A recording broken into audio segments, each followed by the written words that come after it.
Nobody expected us to be in this position other than James Jones. And Rodgers takes a quick snap. He lofts right side of the end zone into a crowd. It's caught. Jimmy Graham. Touchdown. Lofts it right corner of the end zone. Leaping interception. Kevin King's got it. Green Bay football. Shotgun snap. Rodgers second down. Give Jones up the middle. Big hole. 15 to the 10. Cutting left to the 5. Touchdown. It is good. It is good. Green Bay is into the divisional round of the playoffs. Aaron Rodgers and Russell Wilson facing each other as the last game of divisional weekend. They both sit down with our family at NFL Network for game day on Sunday. We'll be joining you all weekend long. Keep it here on NFL Network for all the updates you need. A couple banged up guys in some of those matchups. Right. Mark Ingram, Adam Thielen for the Vikings, and a huge one against the Niners in the Bay Area. Keep it here and hang out with us. Thanks for picking us on this Friday. Welcome to Good Morning Football. We're presented by the Home Depot. And my name is Kay Adams, Nate Burleson, Peter Schrager, Kyle Brandt, all here and all ready to talk some divisional round. Let's do it, Kay. Lead block. Lead block. Okay, wraps up. What was that? Big trust? Yeah, big trust. Russell Wilson and Aaron Rodgers are going head-to-head in Lambeau as the Seahawks and the Packers face off Sunday night, with more on Seattle's mindset heading into the frozen tundra that will, in fact, be literally freezing. Here's Omar Ruiz. Good morning, Kay. Temperatures expected to be in the 20s at Lambeau Field on Sunday night. And the last time Russell Wilson played in those conditions in Green Bay, he threw a career-high 5 interceptions. KJ Wright told me the entire team played poorly. The defense was awful, and generally, it's a game they'd like to forget. But I asked Russell Wilson what he might have learned that night playing in those conditions that he might be able to apply this Sunday. And he told me he doesn't think about it like that, solely focused on this year's team and the fact that they went 8-1 on the road. But Wilson did open up a little more about a previous Packers game, the 2014 NFC Championship game. Lessons reinforced in that one, they're still applying today. Even if you're down by a bunch with 2 minutes and, 50 seconds to go, the game is still not over. And I think that's a testament to who we are as a team, as a culture, as players. And so we may need some magic this week, we may not, but we'll see what happens. As for that cold, the Seahawks took their practice outside yesterday. Temperatures in the 30s most of the day here in Renton, so the Seahawks trying to become used to that cold as quickly as possible. Now let's send it back to you in the studio, Kay.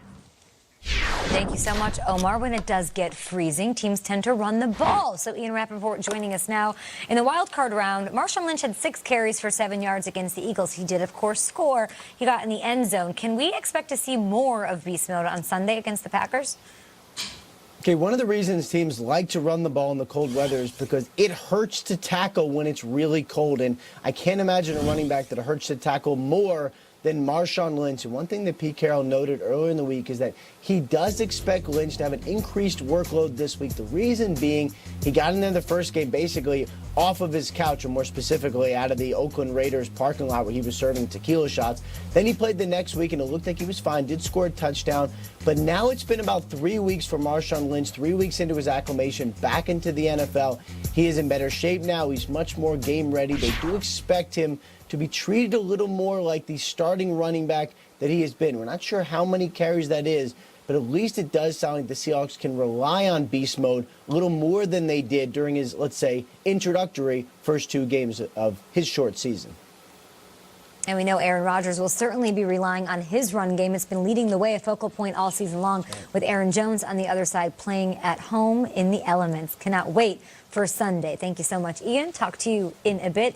It'll be a chilly game in Lambeau on Sunday. Here's how Russell Wilson and Aaron Rodgers stack up against each other in freezing temperatures. Wilson's only played in 3, by the way. Isn't insane? In all of his years, just 3 games in the freezing cold. Sure. Rodgers has played in 31 of those games. Yesterday, we talked about the winning quarterback of this game, whether or not they would then be the hands-down best quarterback in the NFC.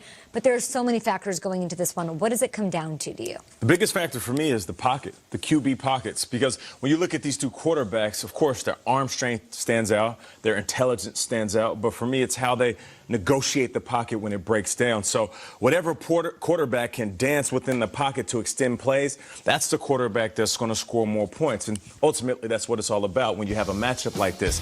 The presence within the pocket, that's going to be the essence of this game. If the pocket's clean, they'll sit back. They'll be your traditional drop back, hit my wide receivers. But as soon as it starts to break down, as soon as they get outside the pocket like we're seeing right here, that allows wide receivers, tight ends, even running backs to run secondary routes. And don't be fooled. Russell Wilson will go grab a first down with his legs like we're seeing right here. So if the pocket's clean, they're cool. If the pocket's dirty, just like the movie Dirty Dancing, one of these guys is going to have to play Patrick Swayze. And whoever does that the best will win this game. I guarantee it. Yeah, you know, last night the NFL Network gave us a treat. They aired the 2014 division NFC Championship You game. called for it. You wanted it. I wanted it, and to it was there, and it was in full length, and it was Buck, and it was Aikman, and it was fantastic. And what I forget about that game, not only how poorly that game started for Seattle, they were down 16-0 at home, and wasn't enough. They needed more than that.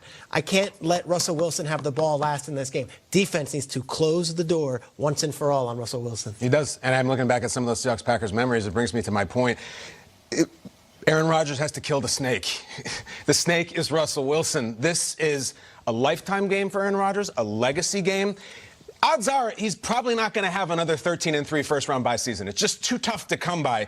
You got to kill the snake. If Russell Wilson beats Aaron Rodgers in this game, he goes from being a rival to a tormentor. And I look at Rodgers as the greatest talent we have ever seen throwing the ball. And he's going to look back on his career, and how many times did he lose to this 5'11", third-round pick guy named Russell Wilson? It's wild. And I just think that in Rodgers' post-playing day life, he's going to have a great life. He's going to play a lot of golf. He's going to go right into the hall. He'll stop by College game day and make a pick when they come to Cal. He's going to be celebrated. House in Malibu. Absolutely. It's a great life. But, you know, I picture him at 60 years old playing around with Brady. And they're at Sawgrass or Pebble or Bethpage, and they're sitting there and like, life's pretty good, isn't it? And Brady's gonna be like, yeah, bleeping Eli, man. And Rodgers gonna be like, yeah, bleeping Russell Wilson, man. It's just that fly in the ointment for me. He made things impossible. Russell Wilson loses this game, great season. You won a road playoff game, incredible run. Aaron Rodgers loses this game. I think he has to hear about it for the rest of his life. Got to kill the snake. This is it. Look at your face. So true. I'm just imagining them when they're old, which is so true. I love games where I don't care either way. I just want this to be, I need this to be as epic as we want it to be, as we've seen it be 7 times that they've played it, once in the playoffs that went to overtime. Brilliant theater of this game, because you've got these names in this list as Garoppolo and Cousins and Deshaun Watson and Ryan Tannehill and even Lamar Jackson and Patrick Mahomes. They aren't the names that Aaron Rodgers and Russell Wilson are. It's bigger than what it is. It is history between two quarterbacks, and they're representing those old guys that I'm not ready to give up on or move along. I don't know that if whoever wins this game and goes on, if you lose to one of those newer names that I just mentioned, I don't know if you're ever going to get it back. I don't know if any of those guys are ever going to give the torch back to you and let you get very far in years to come. So I'm here for the history, the back and forth here, and there's something special about that name of quarterbacks, and these are the only 2 representatives left in that group. I'm having a very like old lady time grappling with this and like wanting it to stay, and this is the game that means something to me between these 2 quarterbacks facing each other. And Kay, I love that take, because even though Russell Wilson's 31, he is kind of that old guard, and you've got all these new Lamars and Deshaun's, and even the Carson Wentz and the Dax and those guys. Rodgers, to me, is a fascinating one. 36 years old, Kyle, to your point, probably don't get back to Probably not. Very rare to get a 13-3. And Brady's gone, Breeze is gone, Big Ben didn't play this year, Rivers is gone. You're rooting for these guys, I bet. This is your last of an old generation, and he's there. And he's got he's got it all in his hands. Home playoff game, like Rodgers, like, can you say, hey, not so fast as the hours of the sand glass of the, you know, and all that? Of course. But the old guard. Isn't it fitting, though? You guys make that point with a weekend after Drew Brees and Tom Brady gets knocked out.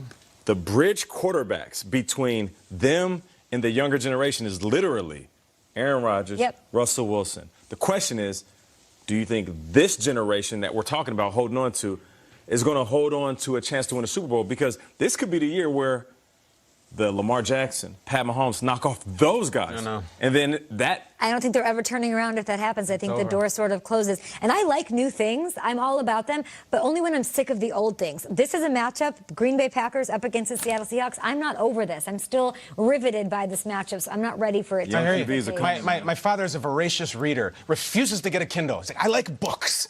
Wilson and Rodgers are books. Me. They're books. No, it's all of us. It's the book in your hand. You don't want to. There's something about it. You know I couldn't use a Kindle if you paid me $30 to figure out how to turn that thing on. Yeah, paperbacks, baby, library card. Up next, could the Niners be ripe for an upset?